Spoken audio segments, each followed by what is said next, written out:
দেখো বন্ধুরা, আজকে তোমার দাদা বাজার যায়নি। এই পাশে একটা মাসি মাছ বিক্রি করতে এসেছিলো, তো তার কাছ থেকেই মাছ নিয়েছি। তো দেখো কি কি মাছ নিয়েছি। বাটা মাছটা উনি কেটে দিয়েছে, পুরো জ্যান্তই ছিল, দেখতেই পাচ্ছেন, কানকোগুলো পুরো লাল। আর এই চিংড়ি মাছগুলো নিয়েছি, চিংড়ি মাছগুলো আমি কেটে নেব।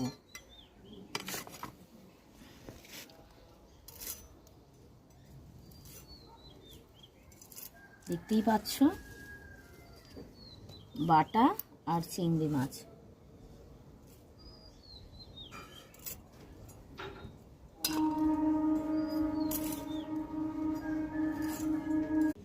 তো দেখো বন্ধুরা, চিংড়ি মাছ যখন কাটবে, এখানে মধ্যেখানে একটা সিল থাকে, এইটাকে অবশ্যই বাদ দিয়ে কাটবেন, কারণ এটা পেটে গেলে পেটে যন্ত্রণা হয়, পেটে লাগে, এটা খাওয়া ঠিক নয়।